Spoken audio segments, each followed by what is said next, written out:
Hey guys, welcome to a market update from TGL. We're coming to June 2022, so treat this as a half-yearly market update.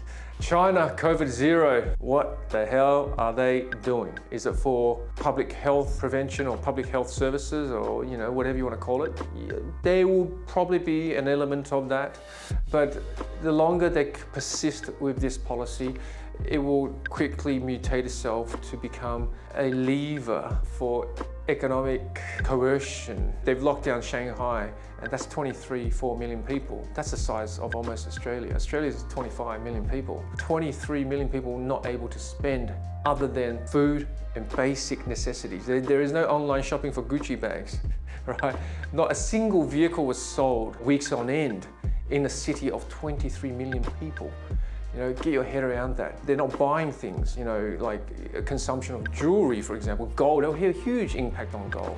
So I think China is quickly seeing that, and they can see that and they can say, well, my levers are these mega cities that I control with so much population in it, and I can essentially control how the market flows by me turning on and off these cities as I see fit. Why they do it or how they do it, I'm not an analyst of politics or any geopolitics, so I'm not going to get into that.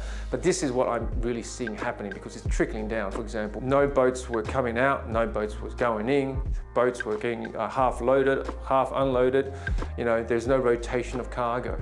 So if you're an importer in some country outside of China, you're waiting for your goods, all of a sudden stuck there.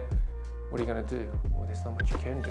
You're essentially being held hostage. It's going to have huge equipment issues for the global market because containers are not rotating, therefore empties are not getting back to where they need to be to load goods. Full containers not coming in, delivering the goods. This will cause inflationary pressures on supply chain costs, even though demand was dropping, as I alluded earlier. But because you're not having things moving, or things are getting stuck and they now it's opening up and slowly trickling through, that's a lot of processing costs. That's a lot of rotational costs. There's a lot of additional admin costs. So therefore, all of that will trickle through to supply chain costs, which then will have like a stagflation type of situation there. That's what I see really with China at the moment. What they have the ability to do to the rest of the world is that your demand's dropping, and therefore you're expecting the shipping costs to reduce, but I'm locking these ports down. The cargo's not flowing, and therefore I know whatever the carriers that servicing these ports, whatever cargo they can get on or can get moved out from other ports, they're going to want to charge a premium for it.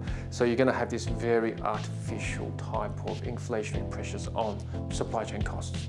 With all that being said, China might become the surrogate country for goods that are currently unable to be shipped out of Europe or Ukraine, or namely Russia, because there's embargo or sanctions against Russian oil and what have you, and Russian wheat, anything Russia makes. If Southeast Asia starts running low on fuel or running low on foodstuffs, they might not be able to go directly to Russia, but they'll go to China and they'll probably be buying wheat from Russia via China.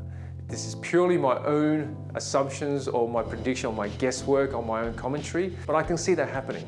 China is really holding all the cards. So I will wrap up here, and hopefully on our next update, I have some rosier or better circumstances that I can speak of with you. Thank you so much for your time.